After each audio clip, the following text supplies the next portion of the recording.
ngisamela phambili size ukuzobeka elinye lamathambo ethu. Ngithanda ngibingelele abafundisi, ngibingelela abaphathi bemfihlakalo zika Jehova. Ngiyanibingelela ke bafundisi, ngoba ngaphandle kwenu akukho ukuthi singaxhumana naye uJehova. Nina yini enthatha usizi labantwana bama-Afrika bese niyol reporter before God.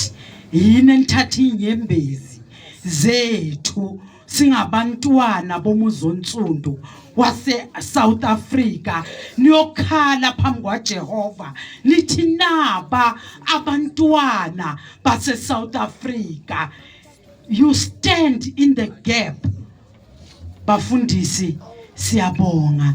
Ngibingelele konke nabomamfundisi, ngibingelele intombi ezeyinkophe esihlala sigcwele inyembezi, ezamadolo akhuthukayo ngoba bazi ukuthi bathwele umsebenzi onzima oqinisa labaphathi bemfihlakalo.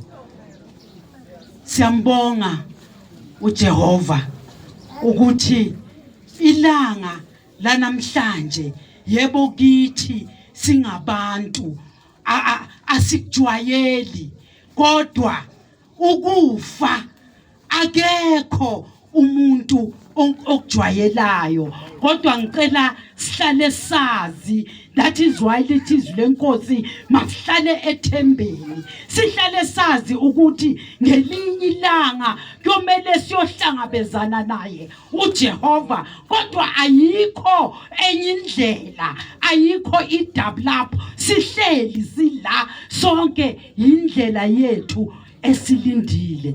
Into engibusisayo ngumam Oma phezu kokuthi akhule angaka, kodwa ngelinye ilanga wathatha isinqumo wathi angeke ngihambe emhlabeni ngingabanga yingxenye eyabantu abafuna ukukhulula isizwe esimtsundu esekuhluphekeni. Wathi I want to be counted ukuthi ngilwele isizwe esimnyama, as old as she was.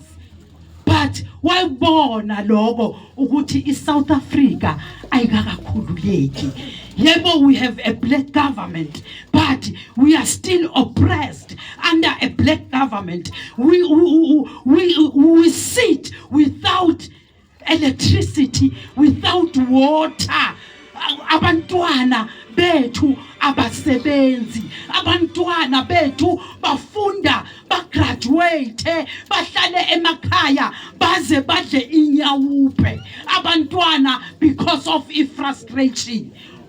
Kodwa waphakama umam Oma wathi ngithi angeke, I want to be part ukuthi ngilwele abantwana bethu.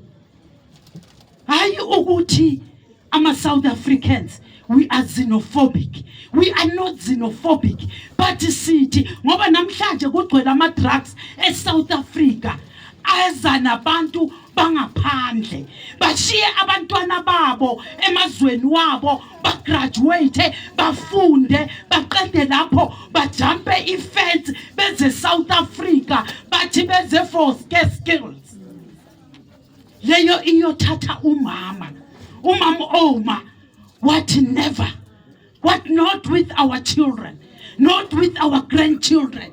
What? I am going to fight. Ngifuna ukuhamba kulelizwe ngazi ukuthi nami ngike ngalwa, ngilelwa ukukhululeka kwesizwe esimnyama. Sizwe simnyama asikakakhululeki. Sizwe simnyama sisesebumnyameni, kodwa uthuba bunxamalala angeke ahambe emhlabeni isithunzi somuntu onsundu singakabuyi, ngoba sathathelwa isithunzi, kwathathelwa okhokho bethu, wathathwa umhlaba, wathathwa ngendluzula ezandleni zokhokho bethu. Thina manje umsebenzi wethu, because now we are not fighting for ourselves, silwela isizukulwane nezizukulwane ezilandelayo. Thina asibeni amakhathapila, sisusihlathi, sindlale i-red carpet la abantwana bethu bazothi sesihambile emhlabeni, bafike basalute amathuna wethu bangawakhafuleli. Bomama, umsebenzi womuntu umama unzima. Sithwele, sifelwa abantwana bayabulawa, sifelwa amadoda ayabulawa, siyashaywa nathi siyarejwa, siyabulawa.